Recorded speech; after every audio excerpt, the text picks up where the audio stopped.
En 1940, la petite ville de Correggio en Italie va être secouée par la disparition d'une célébrité locale, une chanteuse d'opéra, Virginia Cacioppo. Les enquêteurs vont découvrir qu'elle a été vue pour la dernière fois chez une certaine Leonarda Canciulli, une femme apparemment ordinaire mais aux croyances assez étranges. Ce qui semblait être une simple disparition va finalement se transformer en une enquête plutôt horrible, révélant une série de meurtres horrifiants et surtout une femme persuadée que des sacrifices humains sont la clé pour protéger son fils. Aujourd'hui, on va se plonger dans l'horreur de l'histoire de la fabricante de savon de Correggio. Mais avant toute chose, comme d'habitude, bonjour à tous et bienvenue sur ma chaîne. Ici on parle de faits divers mais pas que. Comment vous dire que décidément en ce moment c'est vraiment pas mes jours. J'étais partie pour monter la vidéo de lundi, on est samedi, voilà, 2 jours avant. Et quelle fut pas ma surprise quand j'ai vu que j'avais effacé tous les rushs que j'avais tournés, voilà. Donc je me revoilà en train de retourner. Ça tombe bien, j'en avais d'autres à tourner en même temps, donc du coup aujourd'hui j'en ai 3 à tourner.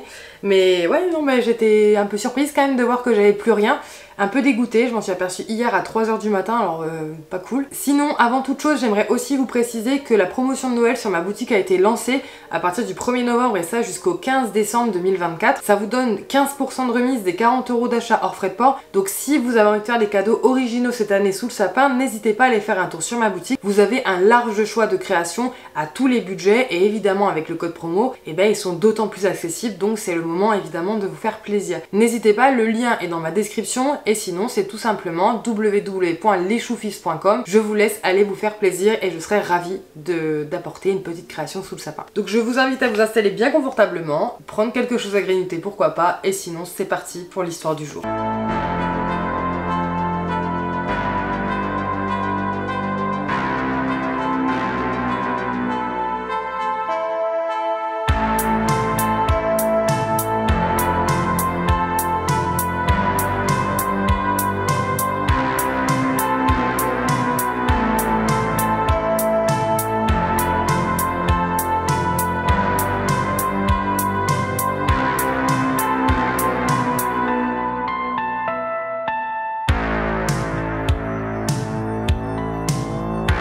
Comme vous avez pu le comprendre, aujourd'hui on va parler de Leonarda Canciulli. Je le tiens d'avance à préciser, évidemment les noms risquent d'être mal prononcés, je ne sais pas comment les prononcer puisque c'est des noms italiens en général. Donc voilà, m'en tenez par rigueur, j'essaierai au mieux mais voilà, c'est comme d'habitude c'est un peu compliqué. Donc on va évidemment parler de cette femme plus en détail, on va commencer tout simplement par son enfance et retracer tout son parcours pour voir ce qui l'a amené à faire ce qu'elle fera par la suite et doucement remonter le fil de l'enquête. Donc l'enfance de Leonarda a joué un rôle déterminant dans la formation de sa personnalité et évidemment dans les événements qui ont conduit à ces crimes qu'on va voir juste après. Leonarda Canciulli est née en 1894 dans une région pauvre du sud de l'Italie, plus précisément à Montala dans la province d'Avellino. Dès sa naissance, elle semble avoir été rejetée par sa propre mère, Emilia Marano. La raison de ce rejet proviendrait d'un traumatisme familial. Leonarda est née après un viol subi par sa mère, donc ça n'a pas été toujours facile. Ce contexte a non seulement marqué la relation entre Leonarda et sa mère, mais a aussi instauré chez elle un profond sentiment d'infériorité et surtout une peur constante d'être maudite. Sa mère, Emilia, n'a jamais accepté sa fille et l'a constamment rejetée. Une situation qui a évidemment profondément marqué Leonarda durant toute son enfance. Dans son adolescence, faut savoir que Leonarda a tenté à 2 reprises de sauter la vie. C'est une preuve de la souffrance et de la détresse émotionnelle qui l'a rongée à cette période-là. Ces tentatives de sauter la vie montrent quand même à quel point elle était déjà en proie à des sentiments d'impuissance et de désespoir. D'ailleurs, dans pas mal de bouquins qui seront écrits sur cette affaire, il y a beaucoup d'auteurs qui vont spéculer sur le fait que son rejet maternel et ses conditions de vie difficiles dans le sud de l'Italie à l'époque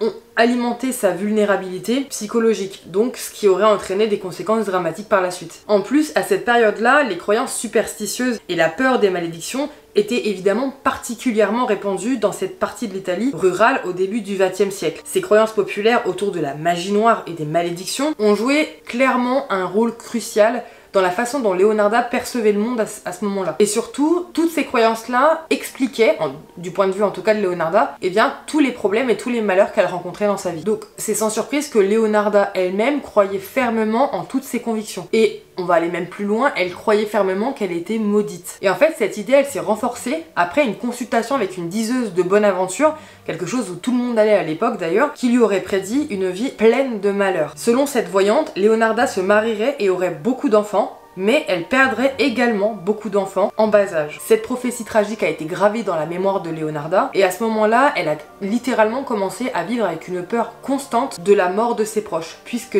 déjà adolescente, on lui avait prédit que dans sa vie, la mort allait l'accompagner. En 1917, Leonarda va se marier avec un employé de bureau nommé Raphaël Panzardi. Ce mariage va être une grosse source de conflit avec sa mère, qui va désapprouver cette union, parce qu'en fait, sa mère avait déjà choisi un prétendant pour Leonarda, un prétendant de meilleure situation, puisqu'à l'époque, c'était un peu ce qu'on recherchait. Quand on mariait son enfant, on voulait qu'elle soit avec quelqu'un avec une bonne situation, mais Leonarda a préféré choisir l'amour à la sécurité. Et forcément, déjà qu'entre les deux, la relation était très tendue, et bien ça n'a fait qu'accentuer le problème. Et en fait, à ce moment-là, Leonarda, elle a du coup non seulement défié sa mère en épousant Raphaël, mais elle a aussi cru à ce moment-là que ça avait renforcé sa malédiction qui pesait sur elle à ce moment-là, puisqu'elle n'avait pas choisi les bonnes choses. Donc vous voyez, en fait, toutes ces superstitions a commencé à s'accentuer à ce moment-là. Après son mariage, Leonarda et son mari vont déménager plusieurs fois à cause de difficultés financières, jusqu'à finir par s'installer dans la ville de Correggio, une petite ville de la province de Reggio d'Émilie. Le spectre de la malédiction l'a suivi tout au long de sa vie de mère. Parce que oui, la diseuse de Bonaventure n'avait pas tort dans ce qu'elle avait prédit sur la vie de Leonarda, puisque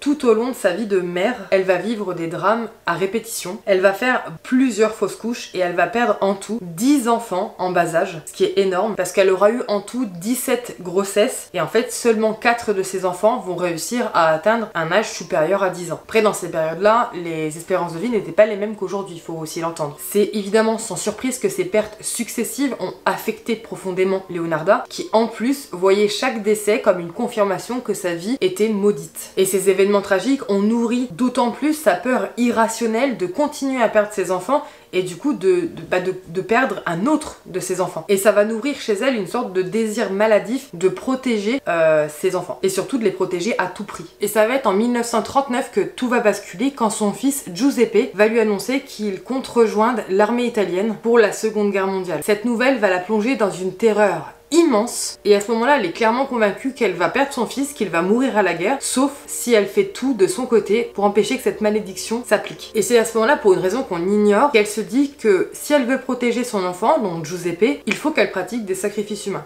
C'est que en sacrifiant des êtres humains qu'il y aura une aura de protection et son fils reviendra de la guerre. En fait, c'est comme si pour elle, c'était un échange de vie. Si elle donnait des vies humaines, eh bien on lui prendrait pas la vie de son enfant. Et c'est donc à ce moment-là que ces activités macabres vont commencer. Et c'est le 17 décembre 1939, elle va faire la rencontre d'une certaine Faustina Setti, une veuve vieillissante qui espérait désespérément se remarier. Leonarda va lui faire croire qu'elle peut l'aider à retrouver un nouveau mari grâce à ses talents occulte. C'est à ce moment-là qu'elle va lui promettre qu'un homme l'attend dans une autre ville, et du coup elle va convaincre Faustina d'aller avec elle dans cette autre ville pour retrouver cet homme. Et donc le 17 décembre, elle va la convaincre de se préparer au départ. Sous sa propre dictée, Faustina va écrire des lettres à ses proches pour les prévenir qu'elle s'en va. Elle quitte la ville pour retrouver son futur mari. Ces lettres étaient évidemment là pour détourner les soupçons plus tard, et une fois la formalité des lettres accomplie, Leonarda va l'inviter chez elle pour boire un dernier verre de vin avant leur fameux départ. Ce verre de vin était évidemment drogué. Et une fois Faustina inconsciente à cause de la drogue, Leonarda va se saisir d'une hache et lui asséner un coup directement à la tête. Et ce qui fait que cette histoire est évidemment rentrée dans les annales et que c'est une histoire hyper connue, c'est ce qui va suivre. Ce qu'elle va faire du corps de ses victimes. Elle va ensuite démembrer le corps de Faustina, la vider de son sang et dissoudre ses chairs dans une bassine remplie de soude caustique. Après plusieurs heures, le corps de Faustina s'est transformé en une sorte de mélasse épaisse, et en fait elle va récupérer la graisse du corps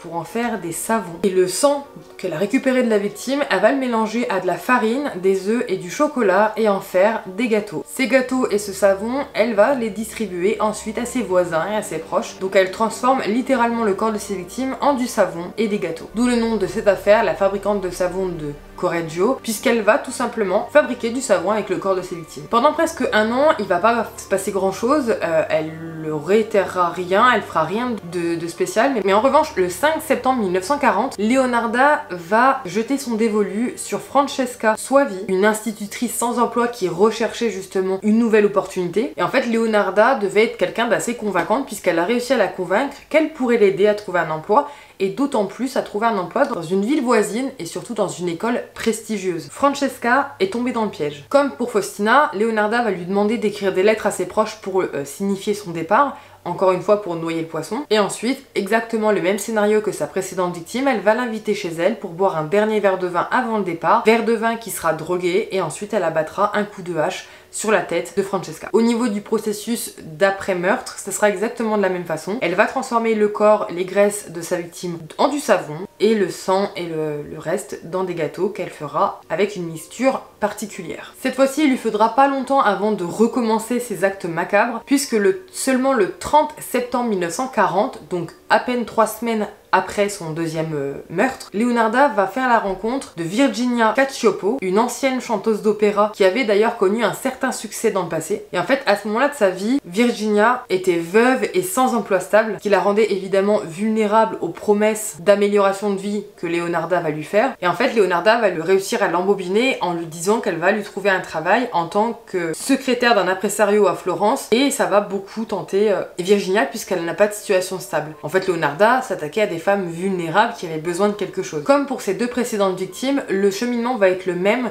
Elle va lui promettre un travail ou autre chose, lui faire envoyer des lettres à ses proches pour noyer le poisson, l'inviter chez elle pour boire un dernier verre de vin qui sera drogué, lui abattre un coup de hache et ensuite la démembrer, récupérer le sang pour en faire des gâteaux et récupérer le reste du corps qui n'a pas été dissous dans de la soude pour en faire du savon. D'ailleurs, elle dira plus tard, lors de ses interrogatoires et son procès, que la chair de Virginia était particulièrement bonne. Elle a également fabriqué du savon et des gâteaux évidemment à partir de son corps, mais à noter qu'elle avait réussi à produire un savon de meilleure qualité avec cette victime qu'elle a qualifié de crémeux et de doux. Voilà. Et en fait, l'erreur qu'a fait Leonarda cette fois-ci, c'est qu'elle s'attaquait à une victime qui était connue localement. C'était une ancienne chanteuse d'opéra de 53 ans qui était autrefois célèbre dans la région pour sa voix remarquable. Sa disparition a donc attiré plus rapidement l'attention que celle des autres femmes. Et en fait, les lettres que Leonarda a demandé à Virginia d'envoyer à ses proches vont avoir l'effet inverse que de noyer de poisson. Au contraire, ses proches vont tout de suite s'inquiéter et trouver ça étrange qu'elle parte comme ça, juste en envoyant 3 lettres, et que ses proches soient pas vraiment plus au courant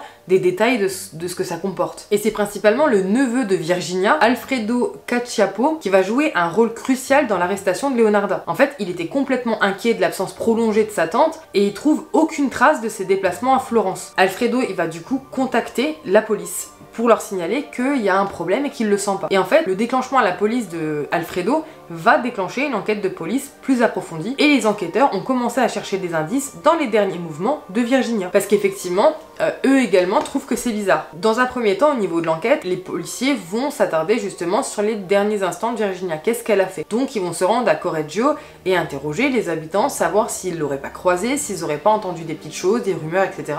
Savoir qu'est-ce qu'elle faisait ce jour-là. Et en fait, c'est extrêmement rapidement que les enquêteurs vont apprendre que Virginia a été vue en compagnie d'une certaine Leonarda Canciulli, qui était une voisine à l'époque de longue date de Virginia. Et bizarrement, ça a éveillé tout de suite les soupçons. Et en fait, ce qui fait que les enquêteurs vont se pencher très rapidement sur le cas de Leonarda, c'est qu'évidemment, dans le petit village rural de Correggio, ça parle beaucoup.